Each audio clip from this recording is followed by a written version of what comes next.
Assalamualaikum warahmatullahi wabarakatuh.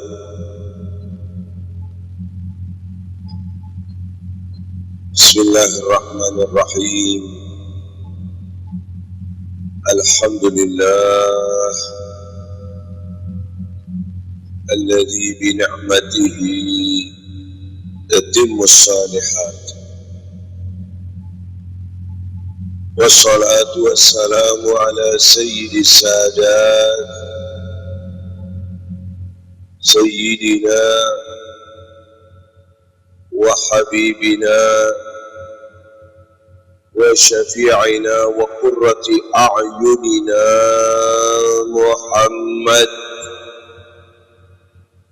ala sayyidina wa imamina wa qudwatina wa muallimina Muhammad salatan taghfiru biha dhunub wa tasluhu biha al-qulub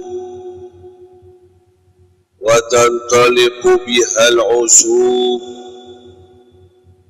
wa talinu biha as-su'ub wa ala alihi wa sahbihi wa man ilayhi mansub. Ma'asyiral ulama al-a'izza, ma'asyiral muslimin wal muslimat rahimakumullah. Alhamdulillah, kita bersama-sama dipertemukan Allah, dimudahkan Allah, digerakkan hati kita oleh Allah, berada dalam satu kegiatan, satu amalan yang kita yakini amalan kegiatan yang diridhoi oleh Allah. Amin. Syukurlah kepada Allah kalau umur kita, waktu kita berjalan dan kita berada dalam kegiatan amalan yang diridhoi oleh Allah. Banyak-banyak syukur. Senang pengajian, alhamdulillah. Senang majlis taklim, alhamdulillah. Senang zikir, senang salawat, senang tahajud, senang amal soleh apa saja. Tingkatkan syukur kita kepada Allah. Karena kita tidak dapat berbuat amal soleh, tidak dapat mendekatkan diri kepada Allah, tidak dapat memperbanyak bekal untuk akhirat, kecuali kalau kita sudah dapat bantuan, inayah, taufik, hidayah dari Allah Subhanahu wa Ta'ala. Karena orang kalau mau beramal soleh, mau ibadah, yang akan merusak banyak, yang akan ganggu banyak, yang akan menghalangi banyak, gangguannya banyak. Contoh, enak mana Pak? Tahajud apa tidur?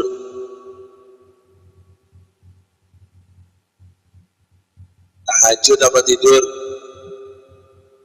Tidur. Ngaku, alhamdulillah. Alhamdulillah karena ngaku, bukan karena tidur.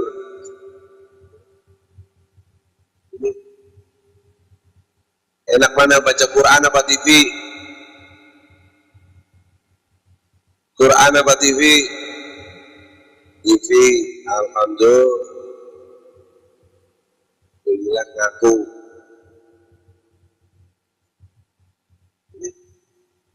Enak mana, salawatan apa ngobrol? Alhamdulillah. Ini harus salawat 1 jam saja salawat. Antep baca Quran 1 jam saja. Berat. Giliran nonton TV sampai 2 jam. Masya Allah, khusyuk. Ini giliran siaran langsung bola, matanya Masya Allah. Tapi diajak tahajud, baru 4 rakaat sudah males. Itu manusia. Kenapa?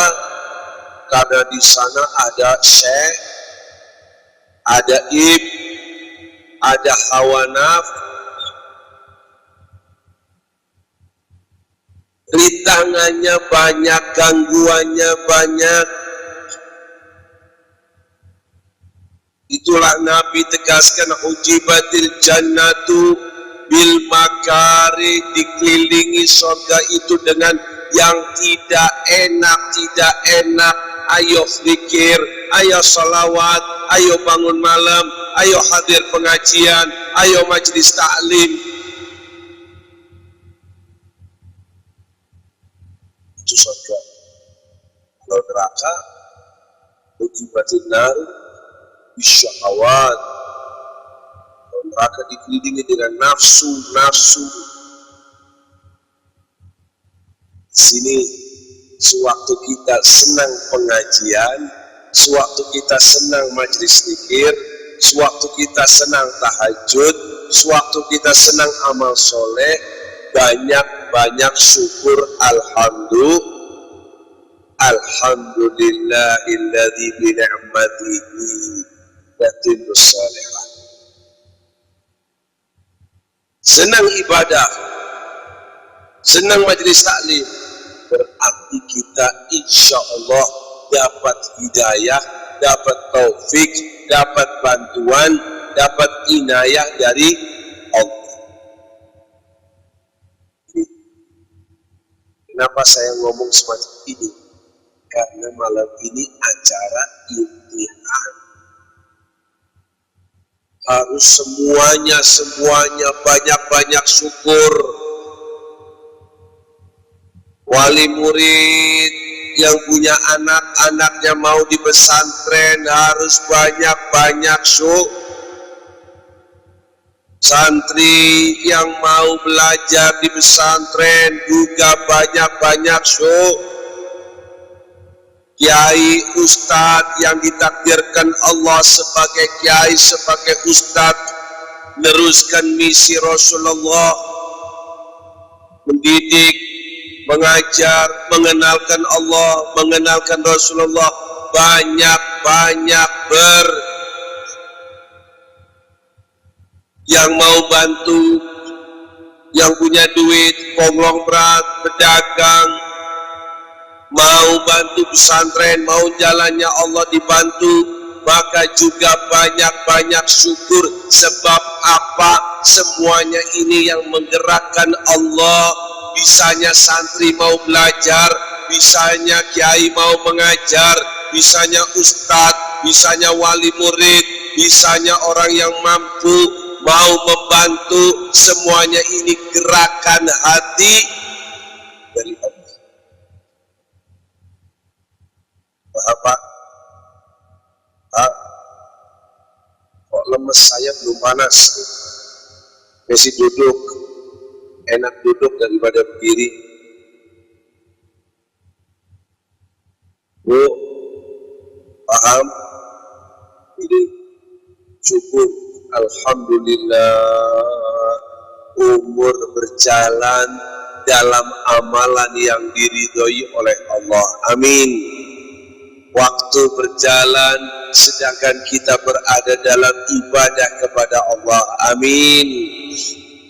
Di saat orang sedang lupa kepada Allah, di saat orang banyak berpaling dari Allah, di saat orang banyak terbawa oleh dunia, di saat manusia sudah melupakan akhirat, di saat orang lebih banyak mengutamakan ilmu dunia daripada ilmu akhirat.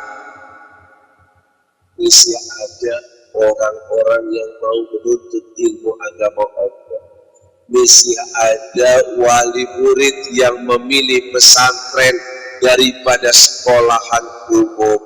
Masih ada ustadz kiai yang mau mendidik. Masih ada orang yang punya duit mau membantu. Ya Allah, ini namanya kelompok yang selamat. Amin. Inilah firqah, golongan. Di saat manusia dalam keadaan lalai, semuanya lomba-lomba untuk dunia, hanya yang dipikirkan duit. Ini kelompok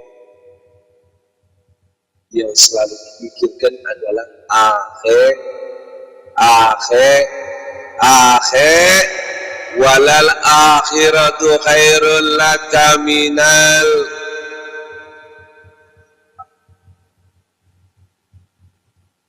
Jangan dianggap yang sekolah tinggi-tinggi, yang punya anak-anaknya jadi MA, dokter, profesor, dan segala macam itu berarti orang-orang yang sukses, orang-orang yang hebat, orang yang berakal. Bukan. Silahkan punya kedudukan tinggi di dunia, silahkan kaya raya, silahkan namanya harum, silahkan apa saja dari kenikmatan dunia, toh akhirnya akan ditinggal hanya sebentar, paling-paling 50 tahun, 60 tahun, 70 tahun, 90 tahun, katakan 150 tahun, semuanya itu ada batasnya, akan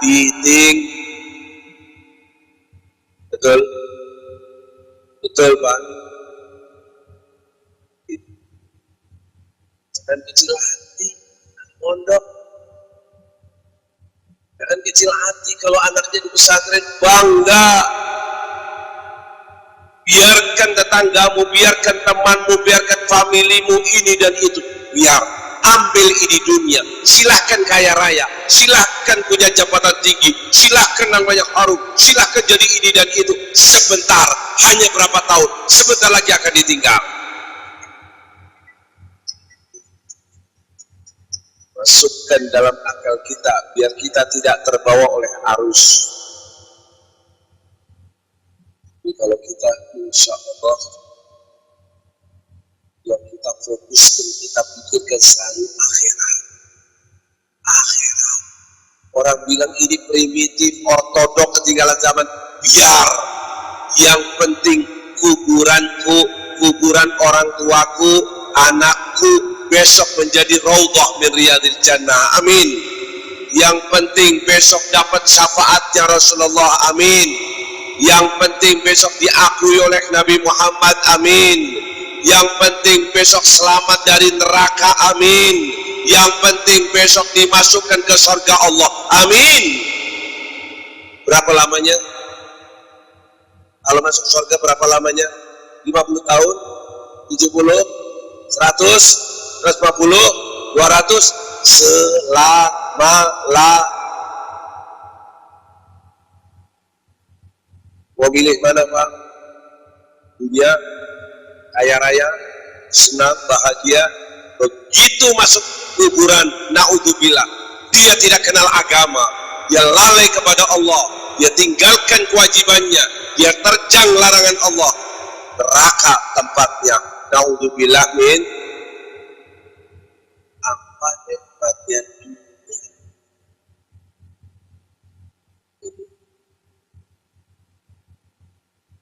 Belajar agama, berarti fikih, berarti mana yang batalkan sholat, mana rukunnya, mana wudu yang sholat kita beres. Ngerti kedudukan Al-Quran, baca Quran, ngerti perintah Allah, ngerti larangannya, sedang dicoba kita di dunia. Liyabluwakum ayyukum. Bisa itu si global. Nanti penjabarannya tambah nanti malam-malam insya Allah. Pokoknya siap sampai jam berapa? Jam 2 kuat. Betul. Saya yang gak kuat. Potongannya aja sudah.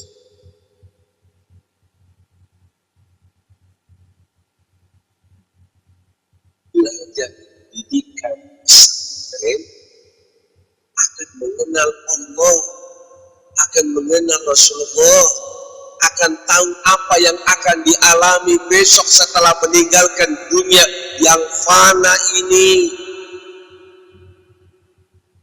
Bagaimana kuburanmu nanti, bagaimana akhiratmu nanti, bagaimana dalam persidangan Allah nanti, bagaimana nanti di surga atau neraka. Ini diajarkan dalam sana. Ya Allah, insya Allah kalau sudah ada ilmu, ngerti, insya Allah akan selamat. Tapi kalau bodoh, kalau tidak ngerti, tidak belajar pendidikan agama, naudzubillah min dzalik, nggak ngerti. Sekalipun sholat ya asal sholat, sholatnya asal sholat-sholatan, wudhunya beres, wallahu, istinjanya beres atau tidak, wallahu a'lam. Kenapa cuman ikut-ikut? Gak ada dasar ilmu, gak ngaji, gak mondok. Bagaimana akan sholatnya beres? Di sini agama kita Islam sangat-sangat memerintahkan untuk menuntut ilmu agama Allah. Belajar, diangkat derajatnya orang yang menuntut ilmu agama Allah, diangkat derajatnya para ulama. Semuanya ini menunjukkan bahwa agama kita memerintahkan untuk belajar. Belajar apa? Belajar agama Allah. Kenapa? Agar kau sebagai manusia hidup di dunia ini, yang diperintahkan ini dan itu, yang dilarang ini dan itu, mengerti, tahu, sehingga ibadahmu bukan asal ibadah, ibadah ngikuti ibadah. Kanjeng Rasul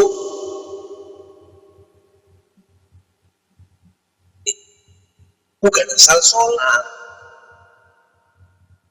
Nabi perintahkan sholat, sholu, tidak titik, sholatlah, titik. Kama ra'aitumuni usolli, sholatlah sebagaimana kau melihat aku sholat.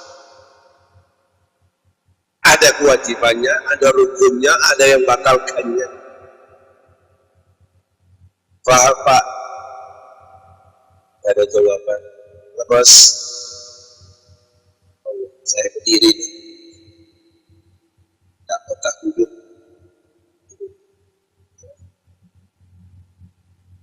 Biar ada faedahnya, biar majelis kita ada perubahan nanti, amin. Biar kita tambah bangga dengan ilmu agama Allah, amin.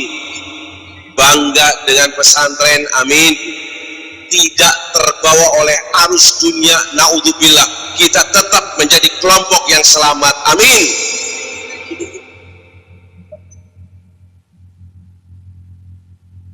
Belajar pendidikan agama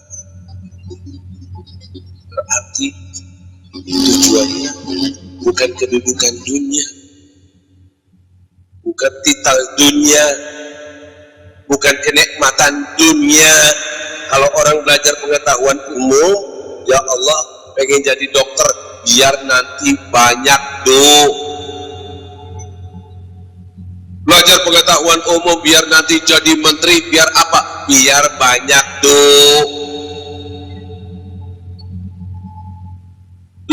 ini, biar jadi insinyur, biar jadi arsitek, biar apa semuanya, biar banyak semuanya kembalinya ke berarti apa kenikmatan dunia dibanding dengan kenikmatan akhir? Coba Pak Bu, saya mau ajak pilih, ada dua rumah, sampai milih mana? Satu rumah dibangun pakai emas, dibangun pakai, hebat apa tidak? Emas, temboknya emas, anggap aja lah, keramiknya emas, gentengnya emas. Nah, satu lagi rumah dibangun dari apa? Pasir, batu, semen, seperti biasa. Sampai disuruh milih, mau yang pakai emas atau yang pakai batu. Pakai emas, pakai, silahkan, tapi hanya 2 tahun, habis itu tinggal. Rumah yang pakai batu, pakai semen, pakai besi, bukan emas, pakai berapa tahun? Selama-lamanya. Kira-kira pilih yang mana? Pilih yang mana? Enggak yang emas. Emas nih loh, ini orang pintar. Ngapain pakai yang emas cuman 2 tahun, habis itu suruh keluar? Lebih baik pakai batu, pakai besi, pakai ini, tapi betul itu perbandingan saja masih belum benar, masih salah. Anggap saja rumah di dunia itu rumahnya pakai emas, hebat toh, tidak akan selama-lamanya akan ditinggal. Akhirat katakan pakai batu, pakai besi, toh akan selama-lamanya. Itu saja kita masih milih yang pakai batu, pakai besi, karena selama-lamanya. Apalagi sebaliknya, rumah di dunia hanya pakai batu, pakai besi, pakai pasir. Di akhirat yang pakai emas besok akan diberikan oleh Allah kepada kita selama-lamanya. Amin, amin.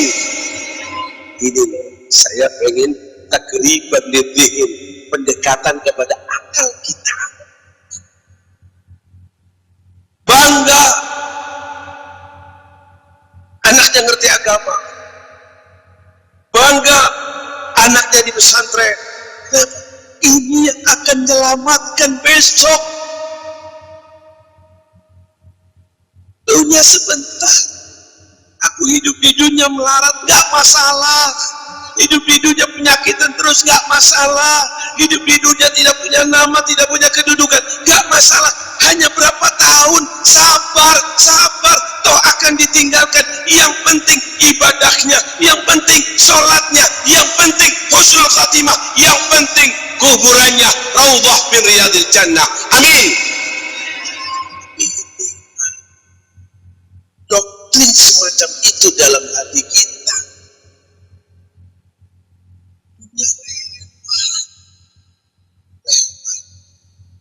Betul lewat? Betul Pak? Tidak ada jawaban, matanya melotot tapi tidak ada jawaban. Betul nggak kalau kita di dunia cuma lewat? Betul apa tidak? Betul Bu? Nggak selama-lamanya, pasti akan meninggal. Bener? Yakin? Yakin akan meninggal? Betul? Betul? Yakin? Sudah siap?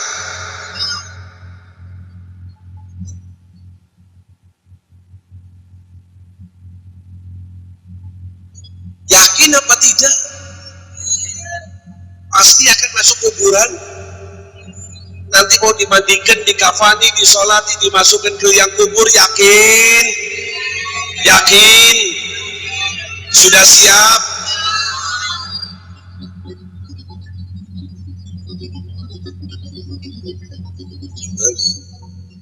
Sudah yakin?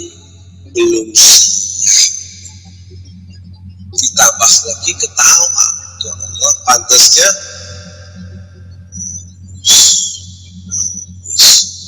sudah yakin akan meninggal. Jangan sampai lupa. Kita ini sebentar di dunia, sebentar. Coba tanyakan dulu teman kita yang bareng sama kita, sekarang sudah ada di kuburan, ada apa tidak? Keluarga kita yang sekarang sudah ada di kuburan, ada apa tidak? Teman kita yang kita kenal baik sekarang sudah ada di kuburan.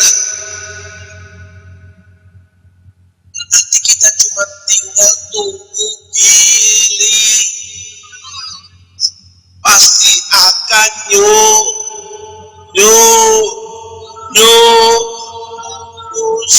nyusul kemana? Siap?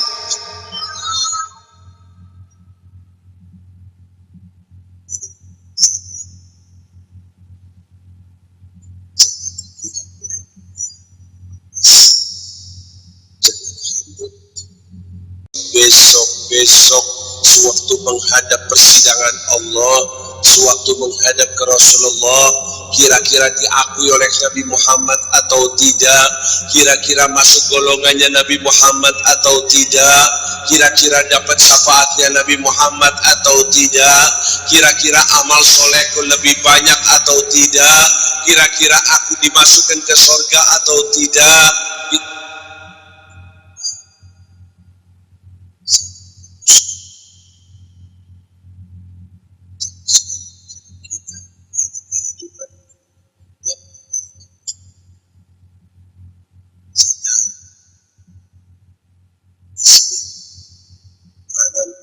Sangat penting untuk mengarahkan anaknya kemana perginya, apa yang harus dijalankannya.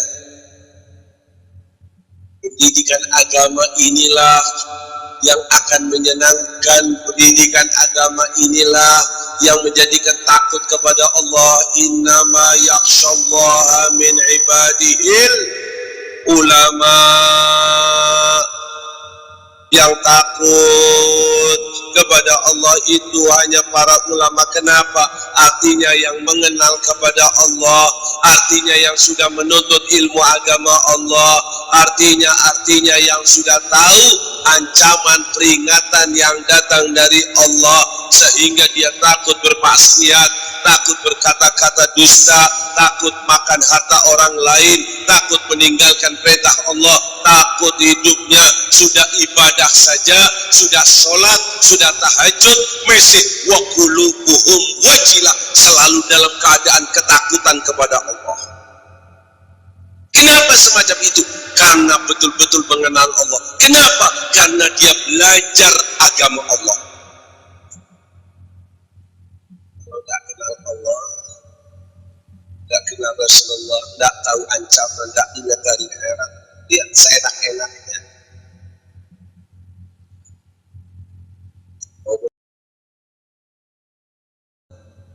Paham? Halal, haram. Punya dia sendiri, pakai punya orang lain, sikap. Betul? Itu macam-macam, bukan duit, duit, perempuan, segala macam, minuman dan segalanya. Ini global saja. Ya, tidak peduli, tidak ingat persidangan Allah, tidak sadar azab Allah, tidak sadar dirinya akan meninggalkan dunia, kuburan ada di hadapanmu. Setinggi-tinggi derajatmu, toh pasti kau akan meninggal. Soekarno dulu presiden, meninggal apa tidak? Soeharto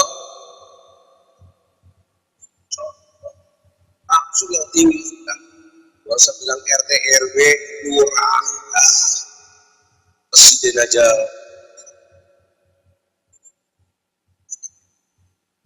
Apa kenikmatan itu semua kalau tidak dijadikan untuk akhirat?